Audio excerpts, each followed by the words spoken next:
What's going on, you guys? And today I want to talk about my Nintendo GameCube and why it's a special Nintendo GameCube. Now, I'm sure there's a couple of things that stand out looking at this thing. Primarily, though, it's what's in the box? What's with this box? That's a good question. That's not the only thing going on with this GameCube. What's with this little guy right here? I mean, that's obviously a very yellowed memory card, but what's going on with that? But that's not the only thing going on with this GameCube.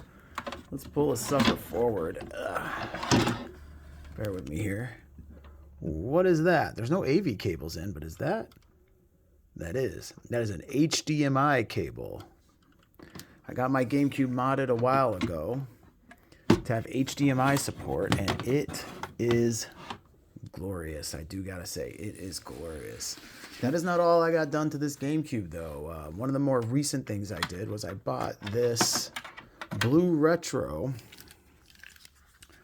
4-player wireless adapter. So this allows you to attach 4 wireless Bluetooth controllers. Something neat about this, though, is I was able to do an update to this device that allows it to support the official Nintendo Switch 2 GameCube Virtual Console controller, I think is the official name. It's an awful name, but leave it to Nintendo to give something an awful name. This controller rules. I think a lot of people think about what I'm showing here and how I can utilize this controller with my GameCube and think, well, why not get a Wavebird? And I've had Wavebirds. Wavebirds are great. They definitely have their place. But this thing, this is where it's at. It's got rechargeable batteries. Wavebird takes 2 AA batteries. It's a Type-C port. Charges really fast. Holds a nice long charge. Wavebirds don't have rumble. This controller does, and it's really great rumble. Not to mention, it retains the same form factor as an original GameCube controller. It feels absolutely stellar in the hands. And I mean, really what you're getting is a brand new Nintendo GameCube controller with all the right parts and components. I mean, this thing is fantastic. There's no better way to play GameCube than with this controller. In my opinion, this is absolutely top tier and absolutely needed.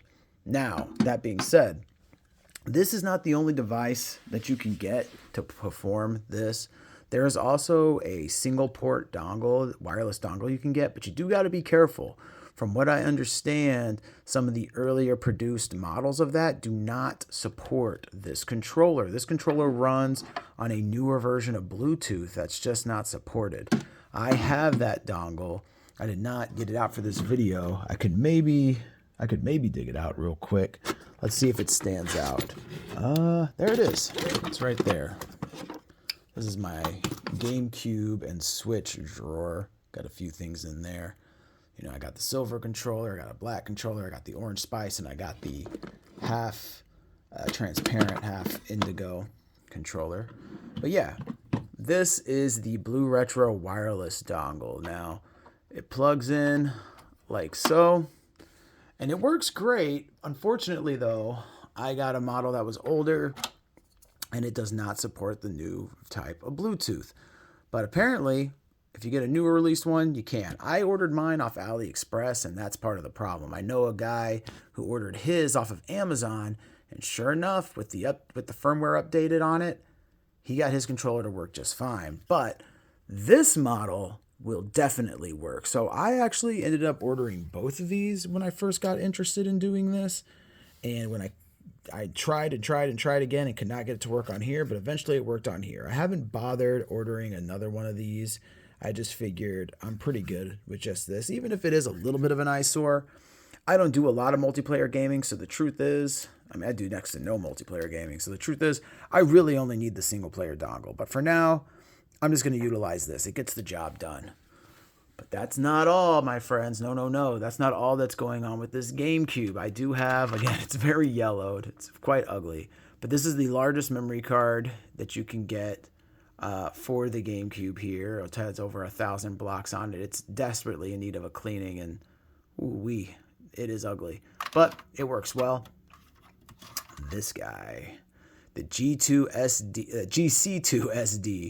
SD card adapter for the GameCube and Wii. So this allows you to put custom firmware as well as like emulators and ROMs onto this SD card in here and play them off of the GameCube. And so I'm able to have a number of games and programs and emulators for different consoles and play them straight off my GameCube. And man, it is a blast. It has absolutely changed the way that I play GameCube and allows me to check out games and actually get to see if it's something that I want to look into, maybe something I even want to buy.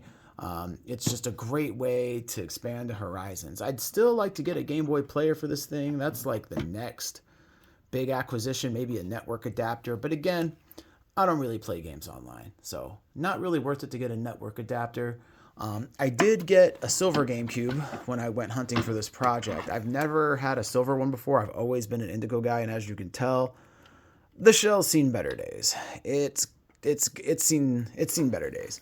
But I figured I'll eventually just get a reshell for this thing anyway, and we'll say sayonara to the silver or platinum or whatever it qualifies as. But really, what really promoted me to make this video more than anything is this, because out of everything I've shown you, this is the most accessible. With this card, there's definitely some configuring you need to do, some minor programming, just nothing too crazy. But to get it to work, it's just not a plug and play type of method.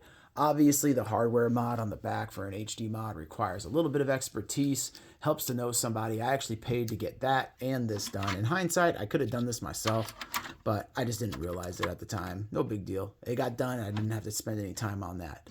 But this right here and that wireless one, these, in my opinion, if you're gaming on GameCube in 2025, they are absolutely must-owns. Must-owns. Nothing, and I mean nothing, is better than this controller, in my opinion.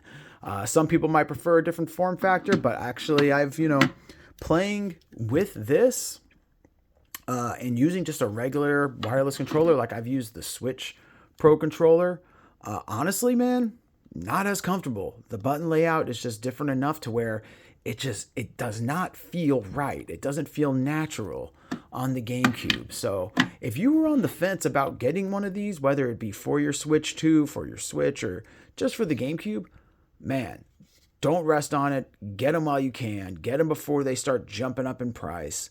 This thing is incredible. It is a must-own and absolutely fantastic way to play Nintendo GameCube games.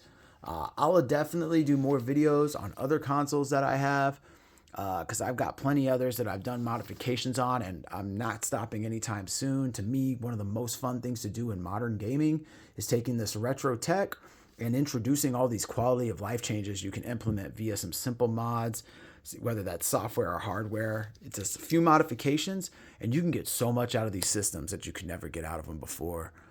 But yeah, that's the episode on the GameCube. I hope you guys enjoyed my little tour. Maybe in the future or next time I can give you some displays or some samples or examples of what this thing can really do on the TV. Not going to do that today. Got a limited time here to get this video done. But either way, appreciate you guys hanging out. Appreciate you watching. Hoping you have a good day and wishing you well. Peace.